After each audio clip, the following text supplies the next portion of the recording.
চাচা, বাড়িঘর এত সাজানো কেন?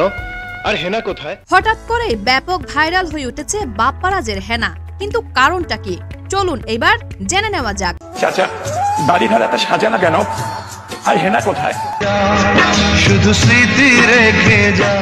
একসময় জনপ্রিয় চিত্রনায়ক বাপ্পারাজ, দীর্ঘদিন ধরেই তিনি সিনেমা থেকে দূরে, তবে পর্দার আড়ালে থাকলেও প্রায় ভাইরাল হন বাপ্পারাজ। কখনো কখনো তার অভিনীত ব্যর্থ প্রেমের চরিত্রের সঙ্গে লাগিয়ে দেওয়া হয় ট্যাগলাইন, আবার কখনো তার অভিনীত গান ভিডিও ভাইরাল হয়। তবে সম্প্রতি নতুন করে ভাইরাল বাপ্পারাজ। বিশ্বাস করি না।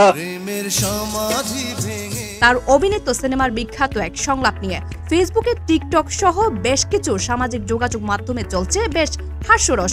হঠাৎ করেই সবাই মজেছেন বাপ্পারাজের হেনায়। তার অভিনীত প্রেমের সমাধি সিনেমার হেনার দৃশ্যটি নতুন করে আবার ভাইরাল হয়েছে। সিনেমার এক পর্যায়ে নায়ক বকুল দীর্ঘদিন পর বাড়ি ফিরে তার প্রেমিকা হেনার বাড়ি সাজানো দেখতে পান। তা দেখে বাপ্পারাজ হেনার বাবাকে জিজ্ঞেস করেন, চাচা, বাড়িঘর এত সাজানো কেন? চাচা, হেনা কোথায়? জবাবে চাচা বলেন, হেনাকে তুমি ভুলে যাও, হেনার বিয়ে হয়ে গেছে। বকুল তখন আবেগ আপ্লুত হয়ে বলেন, না না, হেনার বিয়ে হতে পারে না, এ আমি বিশ্বাস করি না। চাচা, বাড়িঘর এত সাজানো কেন? আর হেনা কোথায়? হেনাকে তুমি ভুলে যাও। ভুলে যাব? হেনার বিয়ে হয়ে গেছে। আমি বিশ্বাস করি না।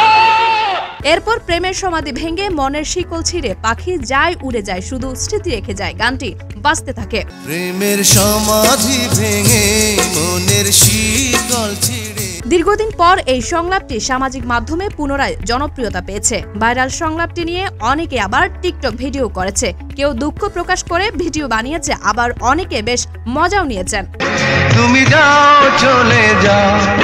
1993 সালে মুক্তিপ্রাপ্ত প্রেমের সমাধি সিনেমায় অভিনয় করে ব্যাপক জনপ্রিয়তা অর্জন করেন বাপ্পারাজ ও শাবনাজ।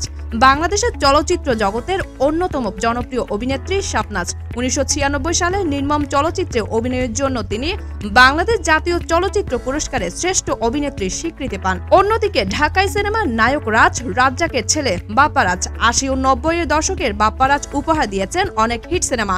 তবে জনপ্রিয় এই অভিনেতা ত্রিভুজ প্রেমের ট্র্যাজেডির গল্প নিয়ে সিনেমায় বেশি অভিনয় করেছেন, যে কারণে দর্শক মহলে ট্র্যাজেডির নায়ক ও ব্যর্থ নায়ক হিসেবে পরিচিত হয়ে ওঠেন বাপ্পারাজ। নিশিতা নিশি, দ্য ড্রামা লাভার।